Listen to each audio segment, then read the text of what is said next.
En el Día de Todos los Santos, la pandemia alcanza a nivel mundial una cifra de fallecidos demoledora. Ya son 5 millones de muertos desde que se detectó el primer caso de COVID en China. Comenzamos.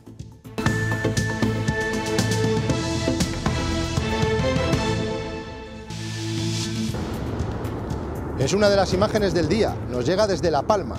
Las cenizas del volcán han sepultado los cementerios. Las familias han aprovechado para limpiar las tumbas y los nichos.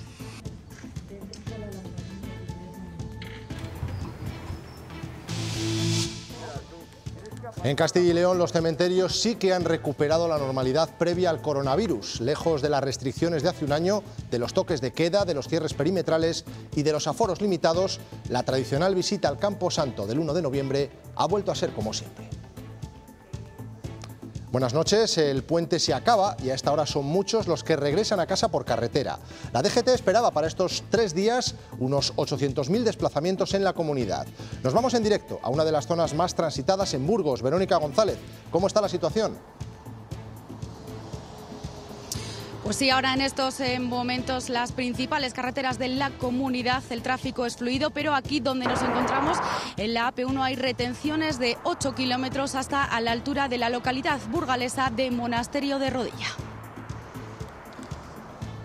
Estaremos con los funcionarios de prisiones nacidos en Castilla y León que trabajan en el País Vasco. Esta comunidad ha recibido las competencias penitenciarias y muchos de ellos quieren volver a casa. Temen perder los pluses de peligrosidad y que les obliguen a aprender euskera. Consideran que cuando nadie quería un destino en esas cárceles, durante los peores años de ETA, ellos dieron un paso complicado. Ahora ha hecho los 10 años que ETA ya no está matando a nadie, pero lo cierto es que la situación en el País Vasco pues no es lo mismo que tú trabajes en el País Vasco a que trabajes en Topas, por ejemplo. La policía estrecha el cerco sobre el preso fugado hace casi una semana de la cárcel de León. Le buscan en Asturias, en una zona costera. La mujer que le acompañó en parte de la huida ha sido detenida y enviada a prisión. España va a incrementar los fondos para luchar contra el cambio climático. Lo ha dicho Pedro Sánchez en Glasgow, en la Cumbre del Clima. Ha sido el primer presidente en intervenir. Nos comprometemos a aumentar la financiación climática para llegar en 2025 con un incremento de un 50% respecto de nuestro compromiso actual.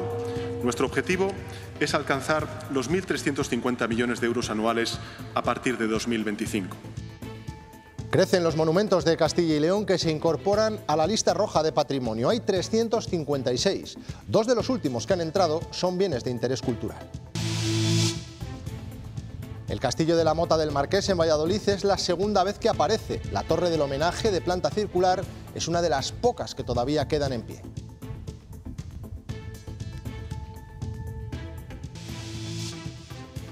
Preparen los paraguas porque mañana nos espera un día pasado por aguacielos completamente grises y con temperaturas algo más frescas que las de hoy.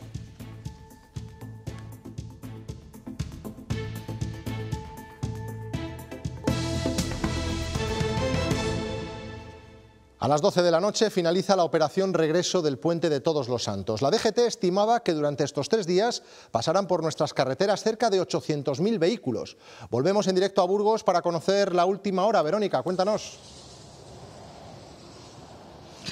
Sí, la circulación, sobre todo ese tráfico, se ha notado a partir de las 4 de la tarde. Aquí donde nos encontramos, en la AP1, hay retenciones de 8 kilómetros desde el kilómetro 31 hasta el kilómetro 23, a la altura de la localidad burgalesa de Monasterio de Rodilla. Precaución también en Ávila, al sur de Ávila, en el Pico, en el puerto El Picón, donde hay visibilidad reducida. La niebla está condicionando esa circulación. Un puente lluvioso, pero bueno, hay que decir que las carreteras en estos momentos el tráfico es fluido. Hay que resaltar también un accidente a la altura de Tordesillas, donde se han visto implicados 2 vehículos, eso sí, sin heridos. En estos momentos así están las carreteras de la comunidad. Termina un puente que nada se parece al del año pasado. De hecho, el cierre perimetral que imperaba en gran parte de España impidió los desplazamientos. La situación era preocupante. Nuestro país se acercaba al pico de la segunda ola con una incidencia que superaba los 500. Ahora es 10 veces menor. Por ello, en ciudades como Ávila se ha notado la afluencia de turistas en estos 3 días de puente. Toca recoger el equipaje. Decimos adiós al puente de Todos los Santos. Estamos en otoño, paraguas en mano y abrigados, los turistas han llegado a puntos de nuestra comunidad como Ávila. Foto con la estatua de Adolfo Suárez, al paisaje y su colorido y al patrimonio histórico. Es muy bonito, sobre todo lo impresiona las murallas. Ávila es una ciudad muy bonita y la pared, la muralla, es muy popular en Japón. Familias españolas y grupos organizados es lo que más se percibe por las calles. De Albacete, Alborea. Y aquí otra viene de Calahorra. Venimos de la provincia de Barcelona, hay quienes son de la ciudad, otros venimos de Badalona, de Tordera, somos un grupo de amigos. Sigue siendo turismo familiar, llevamos haciendo también algunas agencias, que es nuestro fuerte, las agencias, y sí, incluso turismo internacional. Y lo único que nos lo ha estropeado un poquito y que no está en nuestra mano, pues ha sido la lluvia. Un buen refugio es el bar, con los dulces típicos, porque no solo existe el turismo cultural. Eso es gastronómico también. Se marchan con las bolsas llenas de recuerdos, viandas y las maletas que ya se encaminan a casa hasta la siguiente escapada. El COVID ya ha causado más de 5 millones de muertos en el mundo y más de 246 millones de casos. Son datos de la Universidad Johns Hopkins, contabilizados desde marzo de 2020, momento en el que se declaró como pandemia. Estados Unidos es el país más afectado, con más de 745.000 muertes, seguido por India, con casi medio millón.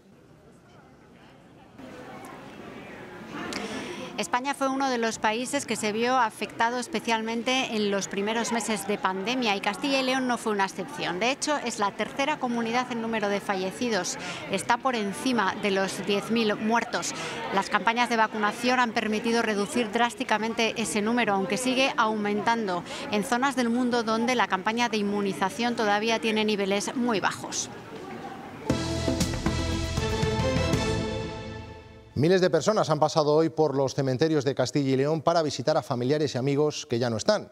El Día de Todos los Santos ha vuelto a ser como antes, sin restricciones y muy cerca de la normalidad, en una jornada cargada de tradición. Roberto Ponce.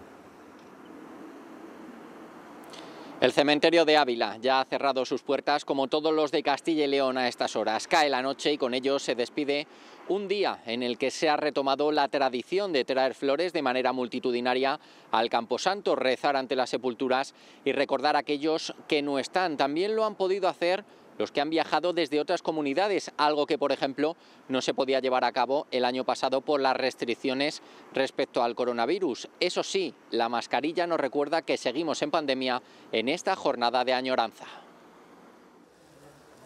Sin controles para entrar, sin límite de tiempo y sin un número máximo de personas juntas. Lo único, tener que llevar la dichosa mascarilla. Es lo único de este Día de Todos los Santos que nos ha recordado las restricciones de hace 12 meses. Tuvimos que venir de uno en uno, vino mi señora. No pudimos venir, o sea que además somos de fuera. Porque el pasado 1 de noviembre, aunque parezca lejano ya, Castilla y León estaba cerrada perimetralmente. Este año ya lo ve que está esto a tope. Hoy, con la normalidad un poco más cerca, estos días son un poco especiales. Los cementerios en nuestra comunidad han vuelto a recibir a quienes intentan no faltar nunca este día. Todos los años tenemos un ser querido y aquí. Y también a quienes se acercan cuando pueden. Porque vivimos en Madrid, pues a veces, depende. Entre flores. Pues un poco de todo, clavel, ramos. Y rodeados de gente. Aquí traemos para podar el rosal. Este 1 de noviembre ha vuelto a servir para recordar con fuerza a quienes ya no están. Además parece que me quedo como más tranquila viniendo. Una tradición, acudir al cementerio. Hay que hacerla, para eso están los más queridos. Que este año ha sido casi como antes de la pandemia. No es lo primero en lo que se piensa cuando ocurre tal desgracia, pero lo cierto es que un fallecimiento y lo que conlleva después no cuesta lo mismo. Todo depende del lugar en el que se resida. Por ejemplo, en una ciudad como Vigo, morirse puede llegar a costar más de 5.000 euros.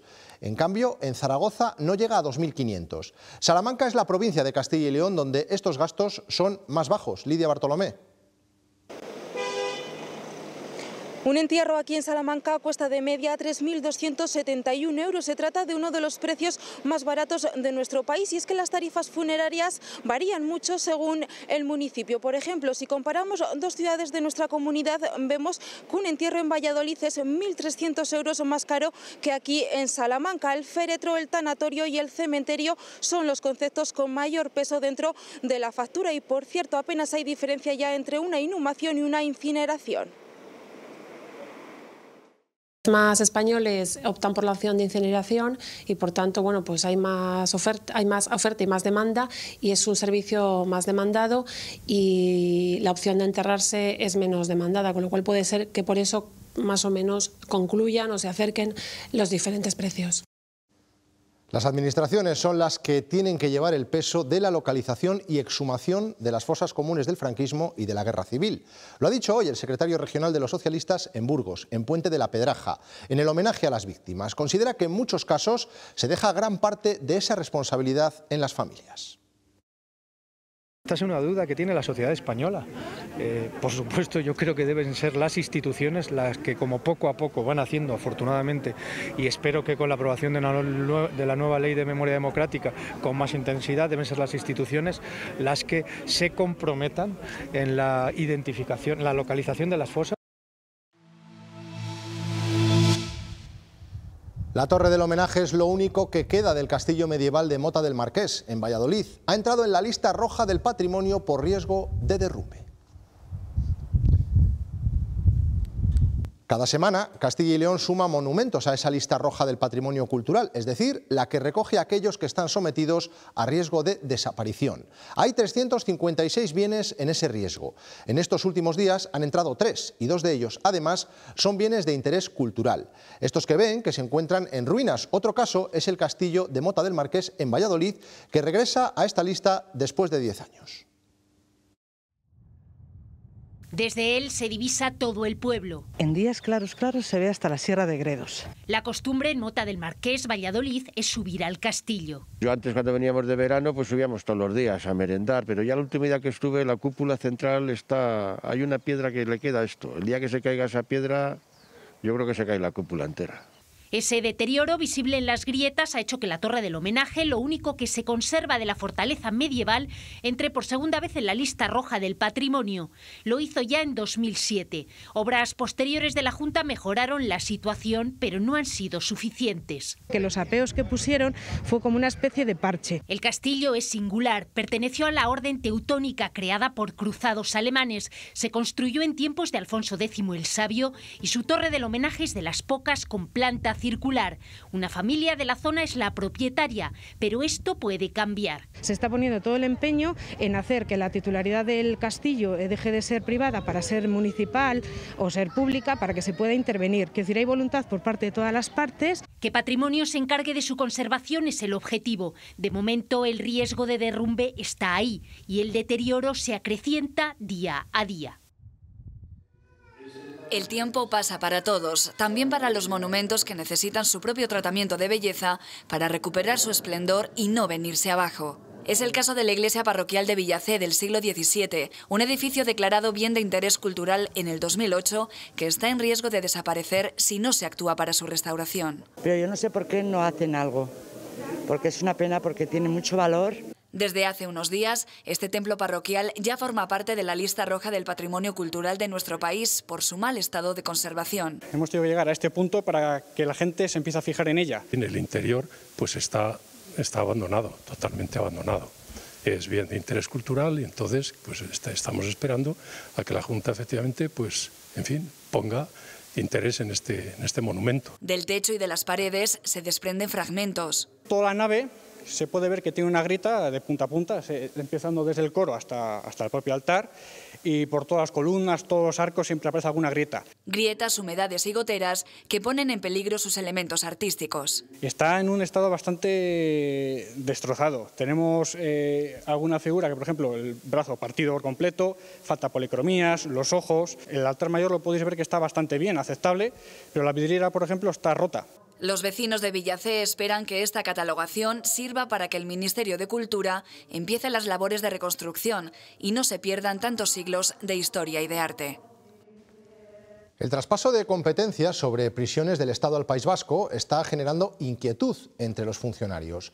Los nacidos en Castilla y León se plantean volver a casa, temen perder algunos complementos y que les obliguen, por ejemplo, a tener que aprender euskera para trabajar. Este año se espera un aluvión de peticiones de traslado con respecto a convocatorias anteriores. Traslados, entre otros, a centros como este, el de La Moraleja, en Dueñas, en la provincia de Palencia. Aseguran los sindicatos específicos que hay incertidumbre y que se duda en parte de que se vayan a respetar los privilegios adquiridos ahora que las competencias en materia penitenciaria han sido adquiridas por el gobierno vasco. La mayor parte de los funcionarios de prisiones que hay en el País Vasco no viven allí. Muchos de ellos, de hecho, son de esta comunidad. Acumulan kilómetros para compaginar su vida personal y profesional. La gran mayoría de los funcionarios que trabajan en el País Vasco no residen allí. Residen pues en Santander, en Burgos, en provincias limítrofes. Desde que la región vasca ha cogido las riendas del sistema penitenciario, temen que se eliminen las condiciones especiales que les cedió la administración hace años. En el País Vasco no quería trabajar nadie, porque es una profesión de riesgo. Estábamos como objetivo ETA, es más, socialmente seguimos sin estar bien vistos. Durante años sí que ha habido alguna diferencia económica, había un plus y había, digamos, unos días de compensación de vacaciones a mayores. A esta inquietud se suma la cuestión política. Ahora ha hecho los 10 años que ETA ya no está matando a nadie, pero lo cierto es que la situación en el País Vasco pues no es lo mismo que tú trabajes en el País Vasco a que trabajes en Topas, por ejemplo. Y el euskera. Sospechan que la administración les exigirá aprenderlo. A determinadas edades se hace muy difícil aprender un idioma tan complejo. El funcionario que nos habla es de Valladolid, pero trabaja en la prisión de Álava desde hace décadas. Cuenta que conseguir plaza en Castilla y León es prácticamente imposible. Para ir a Salamanca, por ejemplo, Topas, que tienes que estar 27 años. Para ir a Palencia, Dueñas, pues tienes que estar cerca de 20 años. Desde los sindicatos auguran que este año las peticiones de traslado de funcionarios a Castilla y León aumenten con respecto a convocatorias anteriores. Mañana se cumplirá una semana de la fuga del preso asturiano que se escapó de la cárcel de Mansilla de las Mulas, en León. Las labores de búsqueda continúan en Asturias, donde varios testigos le han visto con amigos y familiares. No es la primera vez que el recluso se da a la fuga. El pasado 26 de octubre lo hizo junto a su compañera sentimental. Ella fue detenida cuando trataban de huir, pero él consiguió burlar el dispositivo policial. Y a partir de mañana, en la Audiencia Provincial de Valladolid, arranca el juicio por el conocido como crimen de la circular. En el banquillo de los acusados se sentarán 6 personas que se enfrentan a penas de prisión de 31 años para cada uno. En total, 186 años por los delitos de asesinato, robo, detención ilegal y pertenencia a grupo criminal. Los hechos que se juzgan ocurrieron en octubre de 2018. Será un jurado popular el que determine la culpabilidad de los acusados, quienes presuntamente acabaron con la vida de María Aguña al intentar robar en su domicilio. En Torrent, en Valencia, un enfrentamiento de clanes familiares ha terminado con 2 muertos, uno tras recibir un disparo y el otro por una bala perdida, aunque en un primer momento se pensó en un infarto. La pelea tuvo lugar en el cementerio y en ella al menos otra persona resultó herida. Y otro suceso mortal. Este ha tenido lugar en Guadalajara, en Azuqueca. Una joven de 15 años ha muerto por inhalar monóxido de carbono en este local. Otras 8 personas se encuentran ingresadas en el hospital también por la misma intoxicación que ocurría a primera hora de la madrugada. En La Rioja, el presunto asesino del niño de 9 años en Lardero ha pasado las primeras 24 horas en prisión. El ministro del Interior ha defendido que se actuó conforme a la ley a la hora de decretarse su libertad condicional en el mes de abril de 2020. Se autorizó, se acordó, mejor dicho, por el Juzgado de Vigilancia Penitenciaria la libertad condicional con las medidas que se han cumplido, todas ellas. Vuelvo a decir, se adoptan las medidas, se cumplieron las medidas que estaban en el auto judicial que dispuso la autoridad judicial en el auto concediendo la libertad condicional. Esas son las medidas.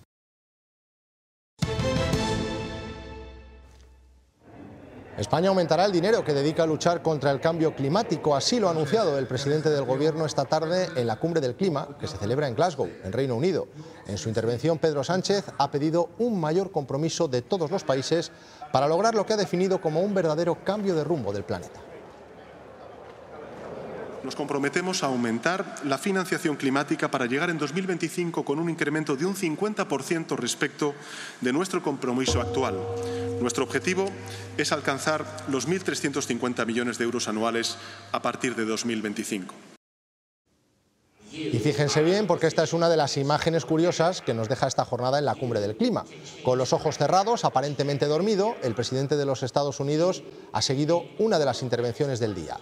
Joe Biden ha permanecido así unos segundos hasta que una persona se ha dirigido a él. Lo que ocurra en la Antártida será clave en el futuro del cambio climático. Un destacamento del Ejército de Tierra se prepara para una nueva expedición, entre ellos 4 militares salmantinos que ayudarán a mejorar los módulos instalados. Ya han comenzado con una exigente preparación. Esto es la isla de Decepción y este es el campo de maniobras donde se preparan los 4 militares salmantinos que participarán en una nueva expedición de apoyo a los científicos españoles en la zona. La misión principal de este año es montar ese módulo taller que facilitará guardar todo el herramental que da el mantenimiento a las infraestructuras de la base y a los motores de la base Gabriel de Castilla. Aunque el despliegue será durante el verano austral, a unos 0 grados de media, las ventiscas bajan mucho la sensación térmica y prepararse es fundamental. Para adaptarnos a ese medio, ¿no?, hostil que tenemos en cuanto a frío, ¿no? Entonces, al final realizamos tanto marchas en montaña, aquí en la Sierra de Salamanca, como jornadas de navegación, ya que aquí, donde desplegamos es una isla y nuestros movimientos serán principalmente a través de embarcaciones. Su trabajo será garantizar que el personal científico que se desplace viva en las mejores condiciones posibles, aunque esto significa que ellos tendrán que pasar lejos de sus casas las próximas Navidades. Son imágenes recogidas por un dron y difundidas esta misma tarde por el Instituto Geológico y Minero de España. En ellas se aprecia cómo la lava circula a diferentes niveles y cómo se desborda en varios puntos. La producción de cenizas en La Palma se ha elevado en las últimas horas. Los técnicos sí aprecian que este lunes la sismicidad ha disminuido. La crisis de componentes llega a la industria agroalimentaria de Castilla y León. Las bodegas, por ejemplo, no están teniendo problemas con el vidrio de las botellas, pero sí con los corchos y parte del etiquetado.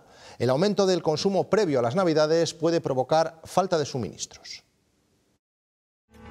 De esta tierra hemos aprendido que la adaptación forma parte de la supervivencia. Cajas Rurales de Castilla y León, el alma de nuestra tierra.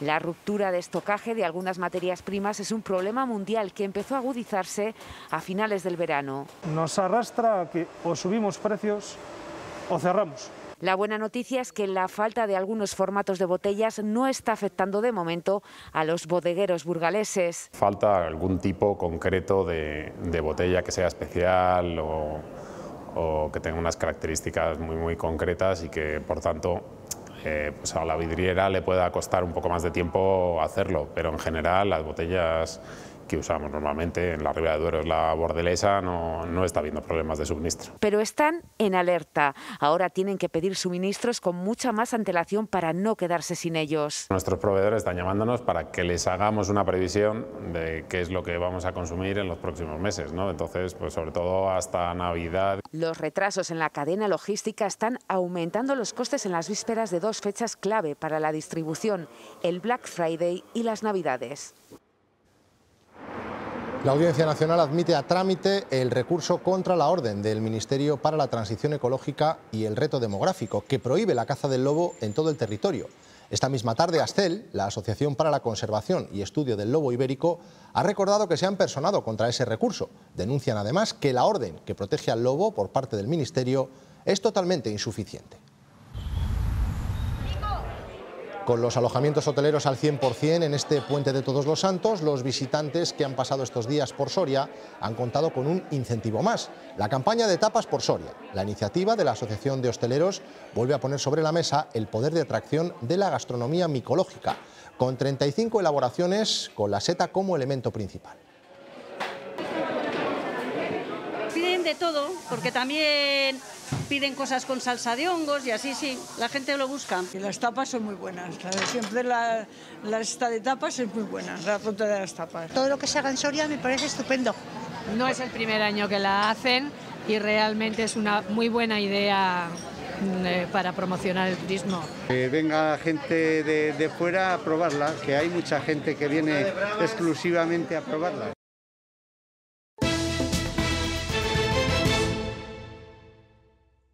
Yo no sabía que iba a trabajar de esto. Lo que pasa es que yo considero que es un trabajo como otro, normal.